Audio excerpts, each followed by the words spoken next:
Hello दोस्तों, आज हम एक्सप्लेन करने वाले हैं एस्केप फ्रॉम प्रेटोरिया मूवी। ये कहानी है टिम और स्टीफन की, जो कभी एथलीट हुआ करते थे मगर उन्हें साउथ अफ्रीका की जेल में डाल दिया गया है। पर टिम शांत बैठने वालों में से नहीं है। वो इस जेल से भागने के लिए अपनी जान तक लगा देता है। कहानी की शुरुआत होती है और हमें रंग भेद के बारे में बताया जाता है कि रंग भेद कितने पुराने समय से चला आ रहा है और खास करके साउथ अफ्रीका के लोगों को कितना सताया गया है। लेकिन जैसे जैसे वक्त बीता, ये सारे लोग सड़कों पर उतर आए और आंदोलन करने लगे ताकि इन काले लोगों को भी बराबरी का दर्जा मिले। तभी कहानी प्रेजेंट में आती है और हम यहाँ टिम को देखते हैं, जिसके हाथ में दो बड़े बड़े बैग थे। वो इन बैगों को एक जगह रख देता है और इस काम में उसका हेल्प करता है उसका दोस्त स्टीफन। फिर टिम बैग को खोलता है और हम यहाँ देखते हैं कि बैग में बहुत सारे पैम्पलेट्स थे, जो कि ये लोग बांटना चाहते हैं सरकार के खिलाफ। मगर इन पैम्पलेट्स को बांटना गैर कानूनी है, इसलिए ये दोनों ये पैम्पलेट्स के बैग को ब्लास्ट कर देते हैं। जैसे पैम्पलेट चारों तरफ बिखर जाते हैं और लोग उन्हें पढ़ना शुरू कर देते हैं। और जब ये लोग ऐसा करते हैं तो पुलिस इन दोनों को पकड़ लेती है। पुलिस स्टेशन में टिम की गर्लफ्रेंड उससे मिलने आती है।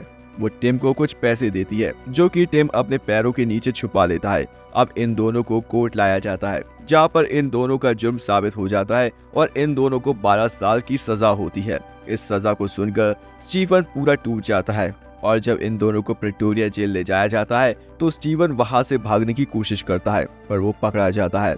इन दोनों को अब प्रिटोरिया जेल लाया जाता है और हम यहाँ जेल के वार्डन को देखते हैं, जिन्हें सारे लोग कैप्टन कहकर बुलाते हैं। ये वार्डन बहुत स्ट्रिक्ट था। उसे लगता था कि इन लोगों ने गोरे लोगों को धोखा दिया है। अब इन दोनों को जेल के अंदर लाया जाता है और इन दोनों को अलग अलग सेल में बंद कर दिया जाता है और गिर्द इन्हें रूल्स बताता है और कहता है कि अगर तुमने रूल्स तोड़े तो तुम्हें बहुत बड़ी सजा मिलेगी। टिम और स्टीफन अलग अलग सेल में थे, इसलिए वो लोग दीवार में नॉक करके बातें करते थे। अगली सुबह जब ये लोग खाना खाने जाते हैं तो टिम देखता है कि बहुत से कैदी ब्लू कलर की ड्रेस पहने थे और इनके ड्रेस का कलर ग्रे था। टिम खाना लेकर उन ब्लू ड्रेस वाले कैदियों के पास जाता है, मगर तभी एक बूढ़ा आदमी आता है और टिम को अपने साथ बैठने को बोलता है और अपने साथ ले जाता है। वो आदमी फिर टिम को कहता है कि ब्लू कपड़े वाले कैदी खूनी और रेपिस्ट है। वो कहता है तुमको उन लोगों के साथ नहीं बैठना चाहिए। तभी स्टीफन उन ब्लू कपड़े वाले कैदियों के साथ बैठने वाला था। तभी ग्रे कपड़े वाला कैदी सब जोर जोर से आवाज करने लगते हैं। फिर स्टीफन वहां न बैठकर टिम के साथ बैठता है। इस बूढ़े आदमी का नाम डेनिस था। अब ये लोग बाहर एक्सरसाइज कर रहे थे, तभी डेनिस कहता है कि इस जेल की दीवार 20 फुट ऊंची है। यहाँ के गार्ड बहुत स्ट्रिक्ट है, यहाँ पर सर्च लाइट हमेशा जलती रहती है। फिर डेनिस कहता है कि यहाँ से भागना नामुमकिन है। वो उन्हें भागने की कोशिश करने को मना करता है, क्योंकि आज तक कोई यहाँ से भाग नहीं पाया। यहाँ से भागने की कोशिश करने वाले मारे गए हैं। ये सब बातें जेल का एक कैदी लियोनार्ड सुन रहा था। लियोनार्ड उन्हें आकर कहता है डैनिश ऐसे ही सब कैदियों को डराता है, इसलिए वो डैनिश को पसंद नहीं करता।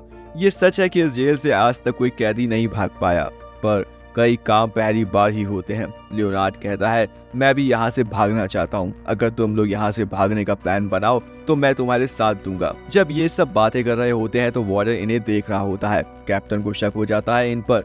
कैप्टन को लगता है कि ये लोग कुछ ना कुछ गड़बड़ करने वाले हैं। टिम जब रात को सेल में होता है तो वो अपने सेल के लॉक को देखता रहता है और सोचता है इसे कैसे खोला जाए। और 23 दिन बाद उसे आइडिया आता है अगर वो दरवाजों को नकली चाबी बना ले तो वो लोग यहाँ से भाग सकते हैं। टिम स्टीफन और लियोनार्ड को बताता है वो लोग अगर लकड़ी की चाबी बना ले तो वो लोग यहाँ से भाग सकते हैं। लियोनार्ड को टिम का प्लान कुछ खास नहीं लगता। वो कहता है यहाँ पर बहुत सारे दरवाजे हैं, जिसके लिए हमें बहुत सारी चाबी बनानी होगी। चाबी बनाने के लिए हमें बहुत सारी लकड़ियों की जरूरत पड़ेगी, जो यहाँ पर मिलना नामुमकिन है। स्टीफन यहाँ कहता है अगर हम वर्कशॉप जाएं तो वहां से हमें लकड़ियां मिल सकती हैं, मगर इन लोगों के लिए सबसे बड़ी चुनौती थी इन लोगों को चाबियों का डिजाइन बनाना था।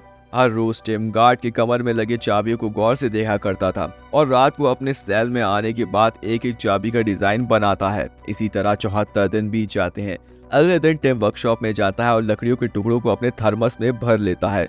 और जब टिम जाने लगता है तो गार्ड उसे रोकता है।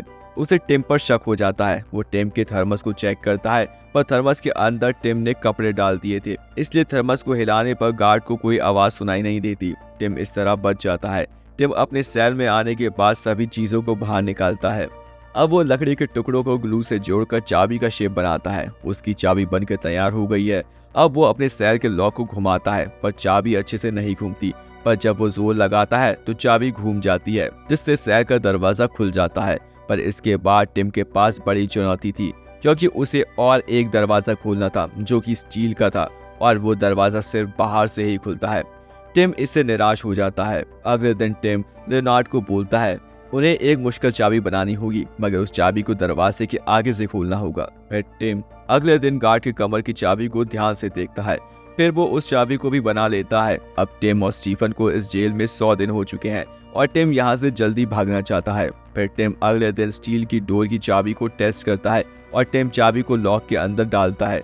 टिम अब चाबी को घुमाने की कोशिश करता है पर चाबी का शेप ठीक से बना नहीं है, इसलिए टिम उस चाबी को निकाल के फाइल से उसे घिसता है। फिर वो चाबी को लगाता है और अब दरवाजे में वो चाबी लग जाती है और घूम जाती है। पर जब टिम उसे वापस निकाल कर घुमाने की कोशिश करता है तो चाबी टूट जाती है जिसके सब डर जाते हैं। स्टीफन टिम के पास एक चाकू फेंकता है जिससे वो लकड़ी के टुकड़ों को निकाल सके, लेकिन तभी वहां गार्ड आने वाला होता है, इसलिए सबके सब भाग जाते हैं। अब चाबी घुमाने की वजह से स्टील के डोर के लॉक बाहर आ जाता है। गार्ड के जाने के बाद टिम उसे अंदर डालने की कोशिश करता है लेकिन वो अंदर नहीं जाता। शाम को जब सब कैदी अपने अपने सेल में चले जाते हैं तो गार्ड जब आता है तो देखता है कि टिम के सेल का लॉक बाहर है। अंदर टिम बहुत घबरा जाता है लेकिन गार्ड उसे नजरअंदाज करके वहां से चला जाता है। अब साल का वो दिन आता है जब कैदी अपने रिश्तेदारों से मिल सकते हैं लेकिन टिम से मिलने कोई नहीं आता। लेनार्ड से मिलने उसका बेटा आता है। इन्हें जेल में 142 दिन हो चुके हैं। इन्हें समझ नहीं आ रहा है कि बाहर जो स्टील का दरवाजा है ये उसे कैसे खोलेंगे। लेनार्ड को एक आइडिया आता है। वो कहता है रस्सी के सहारे हम चाबी को लॉक तक पहुंचा सकते हैं। तभी वहां पर कैप्टन आ जाता है। वो इन तीनों की बातें करते देख लेता है। उसे इन पर शक होता है। लेनार्ड फिर कैप्टन से कहता है हम काम के बारे में डिस्कस कर रहे हैं। स्टीफन एक लकड़ी को देखता है और कहता है हम लकड़ी के आगे चाबी को लगा के लॉक तक पहुंचा सकते हैं। पर जब वो लोग उस लकड़ी को टेस्ट कर रहे थे तो उनको पता चलता है कि लकड़ी छोटी है और साथ ही इन्हें लकड़ी में ऐसी मशीन लगानी होगी जो चाबी को घुमा सके। ये लोग इस बारे में सोचने लगते हैं। फिर अगले दिन टिम वर्कशॉप में काम कर रहा था तो उसने देखा कि एक मशीन घूम रही है, तो उस मशीन से इंस्पायर होकर टिम वैसे ही एक मशीन बनाता है। फिर वो उस मशीन को डंडे में लगाकर चाबी को लॉक तक ले जाता है और फिर वो चाबी को घुमा देता है जिससे लॉक खुल जाता है। फिर वो जब चाबी को लॉक से बाहर निकालता है तो चाबी गलती से नीचे गिर गई थी जिससे टिम बहुत ज्यादा घबरा जाता है। उसे समझ नहीं आता वो चाबी को कैसे वापस लाए। बहुत सोचने के बाद वो एक च्युइंगम को डंडे में चिपकाता है और उस डंडे को चाबी के पास ले जाकर उस च्युइंगम से चाबी को चिपका लेता है। फिर वो डंडे से चाबी को सेल में लाता है। फिर अगले दिन टिम लेनार्ड और स्टीफन को सारी बात बताता है और कहता है मैं दरवाजा खोलने में कामयाब हो गया हूँ। फिर स्टीफन कहता है हमें चाबियों को अपने पास नहीं रखना चाहिए क्योंकि कैप्टन ने अगर चाबियों को देख लिया तो हमारी सजा और बढ़ जाएगी। फिर वो लोग चाबियों को जमीन में गाड़ देते हैं और जब ये आपस में बात कर रहे होते हैं तो गार्ड इनके पास आता है और गार्ड को इन लोगों के ऊपर शक होता है। तो गार्ड इन लोगों से कई सवाल पूछता है मगर ये लोग गार्ड को अपनी बातों में उलझा देते हैं। फिर गार्ड वहां से चला जाता है।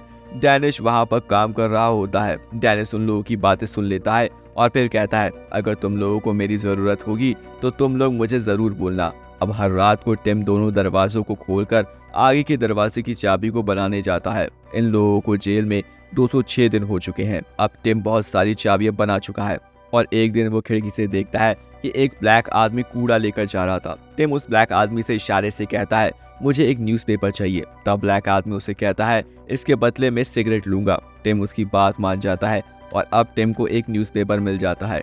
टिम अब हर रात लेनार्ड के साथ सेल के बाहर आता है और आगे के दरवाजे की चाबी बनाता है। टिम ऊपर के फ्लोर के सभी चाबियों को बना लेता है। फिर वो लोग नीचे जाते हैं चाबी बनाने। तब वहाँ एक गार्ड आ जाता है और उस गार्ड से बचने के लिए ये दोनों स्टोर रूम में छुप जाते हैं। फिर जब गार्ड चला जाता है तो ये दोनों अपने अपने सेल में चले जाते हैं। आधी रात तक जगे रहने की वजह से टिम सुबह तक सोता रहता है, इसलिए कैप्टन को इन पर शक होता है। वो सभी कैदियों को सेल के बाहर आने को कहता है और सभी सेल की तलाशी लेता है। कैप्टन खुद टिम के सेल को चेक करता है। तब उसे चाबी की लकड़ी के कुछ टुकड़े मिलते हैं। तो वो टिम से पूछता है कि ये क्या है। तो टिम उसे बड़ी चालाकी से कहता है ये फोटो स्टैंड है, मैंने लकड़ी से फोटो स्टैंड बनाए हैं। कैप्टन उसकी बात पर यकीन कर लेता है और कैप्टन टिम को कहता है कुछ भी करने की कोशिश की तो इसका अंजाम बहुत बुरा होगा। ये कहकर कैप्टन वहां से चला जाता है। अब टिम सोचता है कि चाबियों को टुकड़ों को अपने पास रखना सेफ नहीं होगा, इसलिए टिम जेल के अलग अलग हिस्सों में चाबियों के टुकड़ों को छुपा देता है और इस तरह से इन लोगों को इस जेल में 400 दिन बीत जाते हैं और अब टिम सभी चाबियों को बना चुका था। अब ये लोग तय करते हैं कि जल्द से जल्द ये लोग जेल से भाग जाएंगे।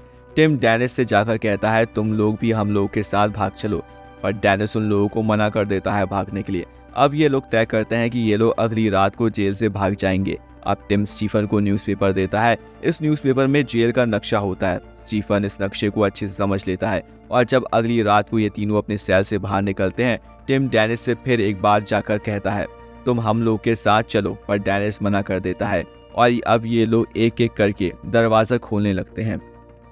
जेल से बाहर निकलने से पहले ये लोग अपने कपड़े चेंज कर लेते हैं।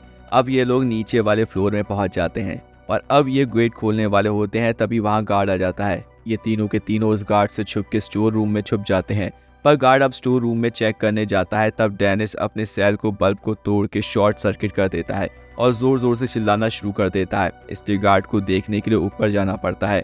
इससे इन तीनों की जान बच जाती है। गार्ड जब ऊपर जाता है तो ये तीनों के तीनों यहाँ से निकल जाते हैं और उस दरवाजे तक पहुंच जाते हैं जो कि एक इलेक्ट्रिक डोर था। इस डोर को इन्हें बटन से ही खोलना होगा वरना अलार्म बच जाएगा और बटन होता है गार्ड के रूम में। लेनार्ड कहता है मैं गार्ड के रूम में जाता हूँ और बटन दबाता हूँ। लेनार्ड ऐसे ही करता है और दरवाज़ा खुल जाता है। अब इनके सामने एक आखिरी डोर है। ये दरवाजे के होल से बाहर देखते हैं। बाहर का मेन गेट खुला है और उसके आगे सड़क है, यानी कि इनकी आज़ादी।